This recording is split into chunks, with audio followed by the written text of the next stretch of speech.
Russian assets? I think it's something that needs to be seriously talked about now.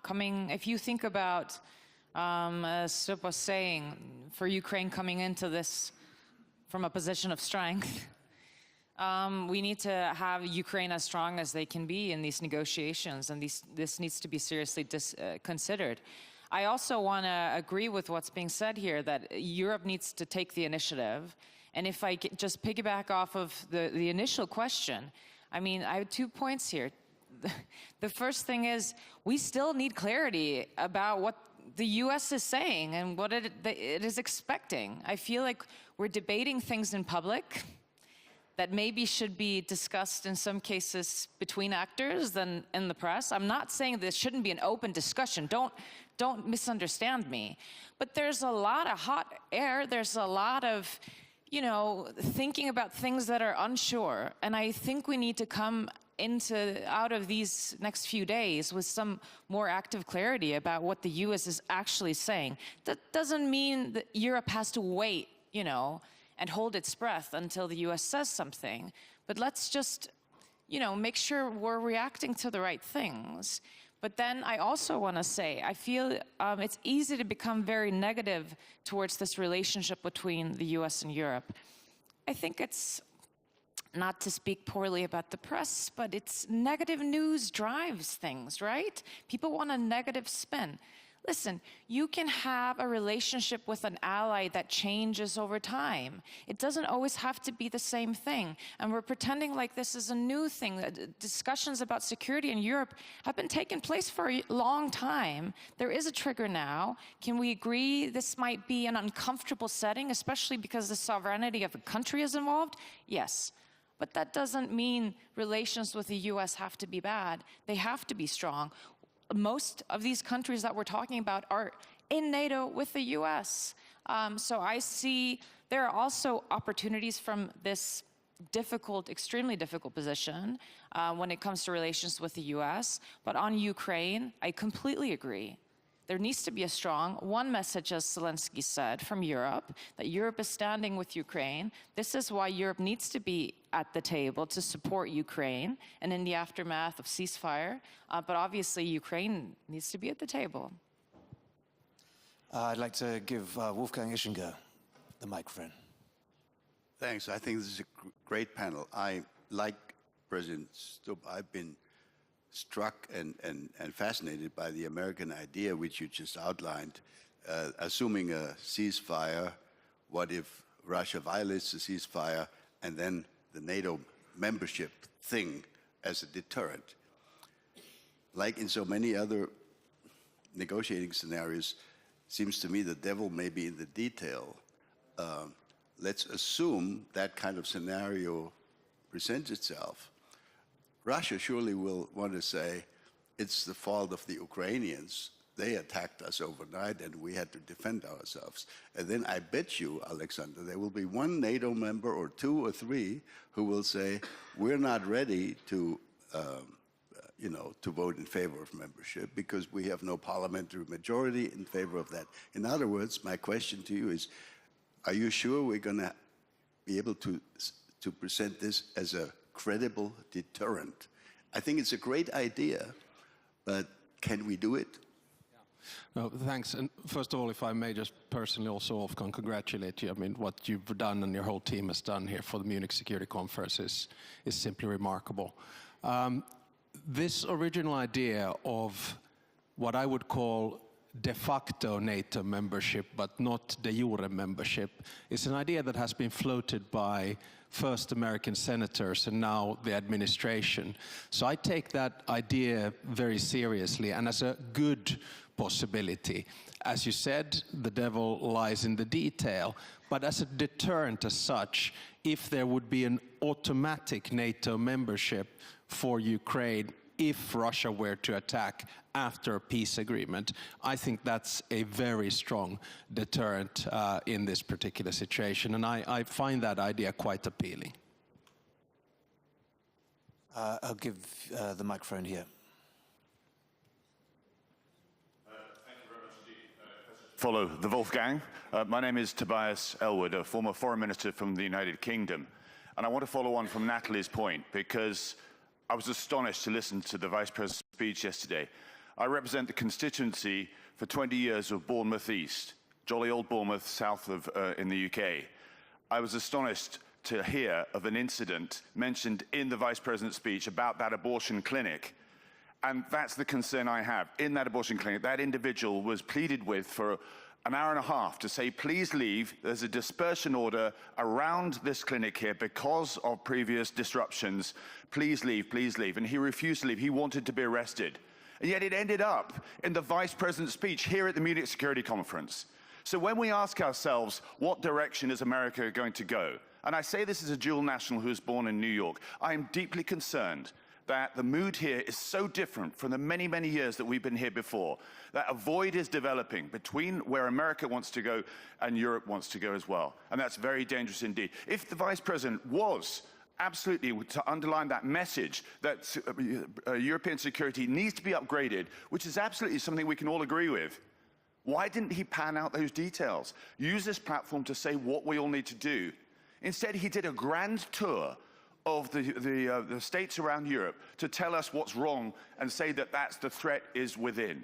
So I go back to Natalie's point, that this could be a paradigm change in that relationship. And the only winner, I hope the panel would agree, if that is where we now go, will be our adversaries that will see us divided. To be fair to Tobias, he wasn't here when I said you're not allowed to make a statement. But I think that was he came in a bit late, so he didn't hear me say you're only allowed to ask a question. But it's, I think, very helpful to get that context and that correction. Like we would do in the press, you have a little note and a correction to the Vice President's speech from 2 days ago. So another question from anybody? I have one, but yes, from the gentleman in the uniform. Thank you, Lieutenant General Piotr Zusz-Brazeus. I'm currently the Eurocorps commander up in Strasbourg. First of all, I cannot agree more that there is a sense of urgency that we in Europe decide who are the main interlocutors on our side. This is absolutely crucial. The negotiations more or less start next week. So it's a really sense of urgency. But the question is, looking at the language of the Budapest Memorandum signed by Russia and 3 big countries, what can we do more, apart from what was already mentioned, to make sure that the new agreement is credible? Because what was written in the Budapest Memorandum about non-viability of borders, about sovereignty, about abstaining from the use of force, we're still going to have the same language, but now how we can add more credibility apart from the great idea, I think, on the NATO membership. Thank you. So, yeah. If I may pick up on this question and refer to the Ukrainian member of the parliament, I think that the 16 packages of sanctions vis-à-vis Russia are an amazing development. I don't think we've ever had so many restrictive measures on anyone so strong and so often. Plus, there are legal proceedings about the frozen assets, especially in Belgium, because most of them are actually in Belgium. So there are steps being taken in that direction. I think mentioning the Budapest Memorandum is essential to understand the position of Ukrainians. Ukrainians were deceived once, basically abandoning their nuclear arsenal 30 years ago. They were deceived twice with non-implementation of the Minsk I and Minsk II. And if the current peace plan, ceasefire, or later on whatever the arrangement will be, will sanction the aggressor in positive terms getting more territory, they will be deceived 3 times. And this is, in my view, especially coming from a country that also had its territory occupied and which managed to get it back with combination of 2 methods. Method number 1, and occupied territories were there for 4.5 years and the remaining part for almost 7 years. We got it back when we managed to strike back when we were strong. The balance of power, very important point. That's why strengthening Ukraine in defense terms is something that should not be stopped. It is the essential ingredient. Otherwise, there is no chance to survive. And second point are the peace talks. There are examples on the European continent of peaceful reintegration of occupied territories. And I've been saying for a while, I'm very happy that Alex said it. I think in terms of methodology and the format, what we lacked on Ukraine in recent years was one personality, highly respected by everyone, taken into account in Moscow, taken into account in Kyiv, and having support in Washington and European capitals and other leaders, including the Global South, that could have the authority to manage the peace talks. We don't have the clarity. We had different formats. We had OSCE involved there. You know what was my favorite question to colleagues? I'm a former diplomat, so I used to ask them, when the OSCE mission existed, apropos Helsinki in Ukraine, I used to ask them, who is the head of the OSCE mission? You know what was the answer? Nobody knew. I'd like to nominate Wolfgang. The visibility was lacking. We need a high visibility of someone strong who can manage the process.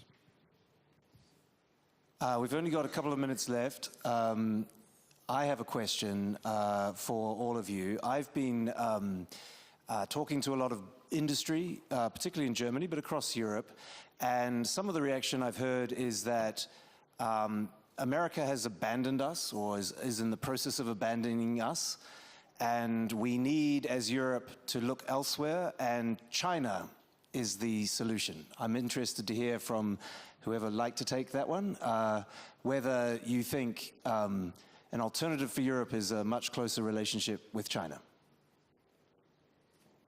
No. I mean, come on. Anyone else? I mean, no. Let's come on. We've had a U.S. administration now for 3 weeks. And yes, we are looking at a shift. But to say that we are now abandoning a historic interest and value-based alliance to tilt towards China, I just think that whole question is absurd. Sorry.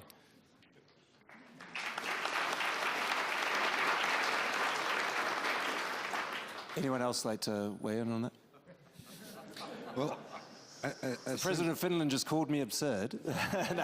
No, this is journalistic twisting. I did not call you absurd. I called the question absurd. Great honor. A great but honor. Alex, headlines will go anyway that way. No, but on a serious note, no, I don't believe really that this is the kind of moment where we should really get into this mood. And let's face it, we are not going to get anything out of change of this kind of strategic paradigm. I really hope that we, again, at the end of this panel, that we stop sounding like, sorry to say, desperate housewives that are getting into the kind of... Or house husbands. Whatever.